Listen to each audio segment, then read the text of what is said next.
I'm back. Left off, we installed the tile on the last video, and I had let you know that you need to let it sit for at least 24 hours.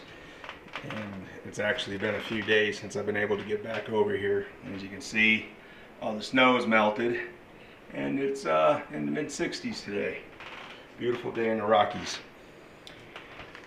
I've already started to do my my grouting, and that's what you're seeing on the backsplash there. Now the way I did this backsplash, you know, we talked a little bit about the different tiles. The stuff I used here on the front, that's called chair rail, and it works for a countertop edge. They also do have tile that's specifically called counter edge, and pretty much all you can ever find that in is white. So if you want a white countertop, you can go that route and use tile that's specifically for a counter edge, but it's basically the exact same stuff as this. So that's what I use for this because it matches nice. On the backsplash here, what I did is I took some of these tiles, I cut them down to about 2 inches and ran it up, and then on top of that I put what's called a bullnose tile. And what they are is they're finishing strips that go along the edges of your tile, because your tile from the factory normally is basically what, let me get over here to the light, what you have is an unfinished edge. The print doesn't wrap all the way around, and it's not designed to, because you're going to put it like this and then grout in the edges, the seams.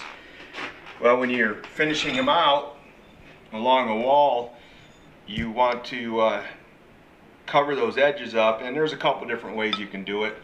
You can do it with grout and just go along the top. Like you can see, I've done that here, which I like to do across the top of my bullnose, and I'll show you why here in a minute. Or you can use this bullnose tile, and it gives you a nice smoother edge. As you can see right there, and the pattern wraps around it. It's rounded off, it's square on the bottom, rounded off on the top, and that's what I use there on the top. Okay, I've already started the grouting, and I want to talk a little bit about the grouting. You know, I've been harping on this as a project for a place that I'm going to sell, and that I was doing it on the cheap, or as cheap as I could. That doesn't mean I used inferior tile. It's just that I went and found tile that was on discount because it was a closeout, and so it's still good quality tile. And I was fortunate to find that. The one place that I do not compromise, besides my adhesive, and we talked about that already, is my grout. And this grout is sold at Home Depot. And I used to use a 2-part epoxy grout that I really liked. It was expensive. This is expensive too. This is almost $60 by the time you figure in tax. And it's an epoxy grout as well. And what I like about epoxy grouts is that once it's set up, you don't have to go back over it and seal it with a grout sealer or anything like that. It is damn near impervious to staining. And like I said, I just started using this. I've used this on like 3 jobs now because they stopped selling the 2-part epoxy grout. And so I went to this to try this out, and this is the 3rd job I've done, and I've gone back and looked at the other jobs, and stuff seems to be holding up really well. Probably on par with that 2-part epoxy stuff. And so I could still get that other stuff that I like that Home Depot used to sell, but I'm about convenience and expediency, and so I figured since they sell this now, I'd try this. The 2-part epoxy that I used to get, you only got half a bucket, and the reason is because you had an activator colorant that you added to the grout. The base itself was just gray, and then you added the colorant and the hardener to it. And boy, you had to be quick with that stuff because it hardened by chemical reaction. Whereas this is an evaporative, it's a water-based grout. And the other stuff, it was a pain in the ass to work with. There's no other way to say it, but it was just fantastic stuff. Once you got that in, you would basically need a hammer and chisel to get it back out. It wouldn't wear away. And as far as I can tell, this stuff is about the same way. Once it's in and it hardens up, it's impervious or nearly so to staining and water infiltration. It's not going to wear away. You can scrub the hell out of it. Some of the other grouts that I've seen, the cheaper grouts, you don't have that. After a while, it starts to break and flake out of your joints. It's not stain proof. You have to seal it every so often, and if you miss a sealing, if you don't get into a regimen and it starts to stain really bad, then the nice thing about that cheaper stuff is that you can get a grout saw and you can take it out and do repairs and whatnot. But I use stuff that you don't have to do that, and I don't think a grout saw would touch this crap after it sets up. So once it's in, and it's stain proof. Says so on the bucket. Lifetime warranty, stain proof and colorant perfect. I haven't ever used the white grout in this. The one complaint that I had with that 2-part epoxy grout is that the white was actually a light gray once it dried, and it wasn't white. It wasn't white. So a lot of people complained about that because they wanted a white grout, and it actually dried to a light gray. Like I said, I have not used the white in this yet. I went with a linen. I don't know if that'll focus. Color linen in this grout. And with this tile, any of the earth tones would work, including the grays. I could have went with a gray grout on this. I don't know. I just decided to try something different. I've been working with excuse me. I've been working with a grout, same grout, and this color was haystack, and that's what I used in the bathroom here, and that turned out nice. Now, one thing to keep in mind is that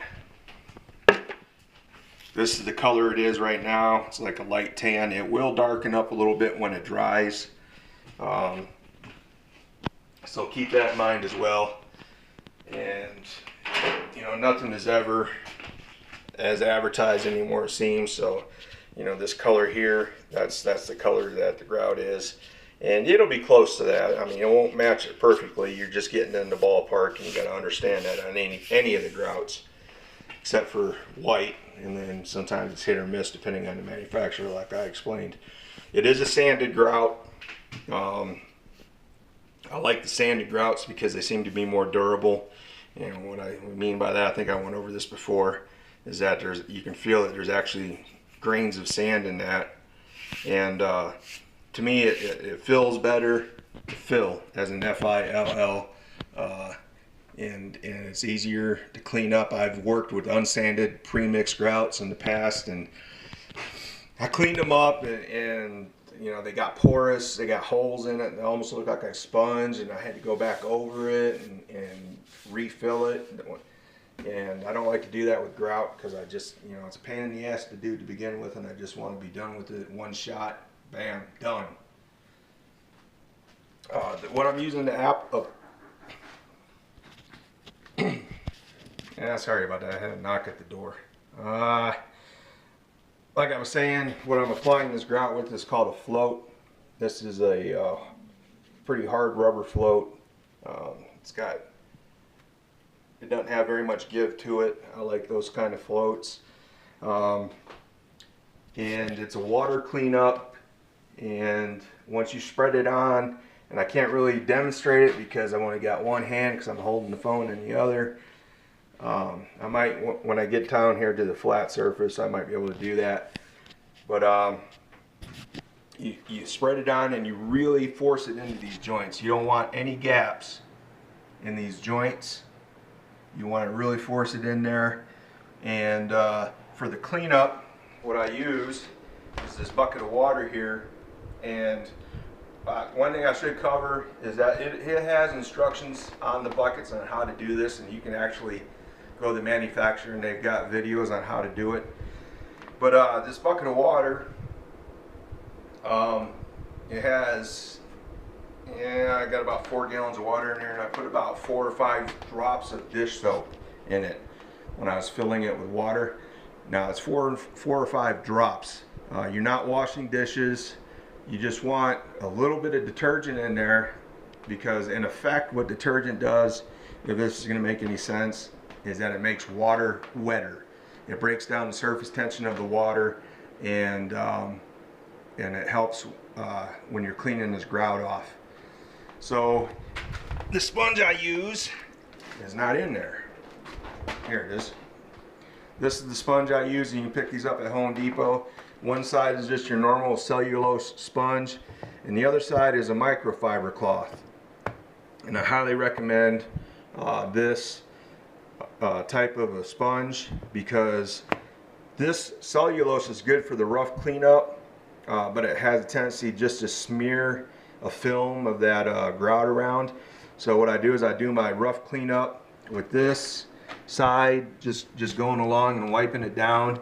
And they recommend you do circular motions, because if you go in straight line motions along the joints like this, what you have a tendency to do is dig that grout out, and you wind up with big divots or lines in your grout. So you want to try to do a circular motion. In this case here, you can't really do that, so you just have to be real careful and gentle, and you go along, and you just wipe it down, get the majority of it off, and you flip it over and go back with the microfiber side, and that does a really good job of cleaning the film off. You may have to go back over it a couple times, 3 times, but again, you want to make sure that you don't dig your grout out of your joints, and you don't want this too wet. You just want it damp. Kind of out of sequence here, but prior to applying the grout, you want to go along where you're going to be putting your grout, and you want to go ahead and use your sponge, and you want to dampen the tile. It's going to do a couple of things. One is, if you got dust on your tile or debris, what can happen is, if you don't get that off, it's going to get down into your grout joints, and when you go to clean it off, you may see pieces, that debris actually sticking up through the grout and ruining an otherwise really nice grout job. So you want to wipe your tile down, and another thing it does is that, again, you don't want it wet, you just want it damp. And when you go to spread your grout, that'll help with the spreading of the grout. It'll go on smoother, and it'll clean off a little bit easier. You don't want to do big patches of tile with this grout. You want to do small sections at a time. In this case, I did the whole backboard, or the backsplash, to that corner right there, and then I cleaned that off. It is water soluble, but it will start to set up, and the longer you let it set up before cleaning it off, the harder it's going to be to clean it. And if you let it dry completely, then you've ruined your tile. There's just nothing you can do. So you want to do small sections at a time. When I get ready to do the flat part here, I'll probably do from the edge here to about right here, in this area right here, and then I'll stop, and then I'll clean that off. Once I get that clean, then I'll move to the next section and probably do to about right here, and then clean that, and so on. I'll work my way around. You really won't, it won't be noticeable on this type of tile because it's got a matte finish. If you don't get your tile completely clean and it dries, what I mean by that is you have a haze on it. You can buy a haze remover for epoxy grout. I've never had to do it. I don't know how well it works, but I do know they make the product for that. So that's an option. Like I said, I've never run into that problem because I'm really meticulous about cleaning my tile up or my grout after laying it down. And I may go over it 3-4 times. One thing, like I've mentioned in the past earlier, is that you don't want to disturb your grout joints more than you have to. Your final wipe down will be have a lot to do with shaping of your grout lines. And what I mean by that is making sure that they're uniform all the way down. You don't want a big thick spot here and then you go down here and you wound up digging your sponge in there and digging the grout out. So that's another thing you're doing. You're not only just cleaning the grout, you are shaping it as well. And I had a little bit much there. Like I mentioned, you don't necessarily have to do it, but on top of this bull nose, you can see that there is, here's your back. That finish doesn't go all the way to the back. You see there's a line right here on the top. And I like to fill it in with grout. You can use caulk, and you can just leave it. But if you look at where I haven't grouted yet, you can see that there's a line there. I got a little bit of glue right here. I'll probably dig that out, and right here as well. That way it doesn't show through the grout, which it will if you clean the grout off. But I don't like to use caulk. Even your higher quality caulks, you know, you're going to get 1 year, 2, maybe 3 years out of it, and then it'll start to shrink, and you'll have other problems with it. And this grout is basically lifetime stuff. So what I do is I just go along the top, get a little bit on the top edge here of my float, and then I'll just go in there and go down it, replacing, putting more grout on as I need to. And then once I get everything grouted, then I go back and clean it off and make it look nice across the top. Can't really see it because it damn near matches the paint. But I fill that in, and that's permanent. Unless the wall shakes and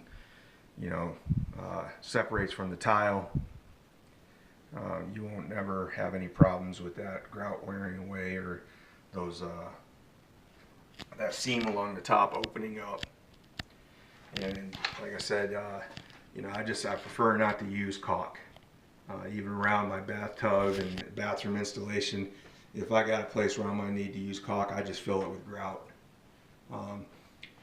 One thing to mention on these cleanups is the hardest part to do is in these corners where you got 3 intersecting lines down there, and that takes a little bit of patience to get that to clean up real nice, so you don't have a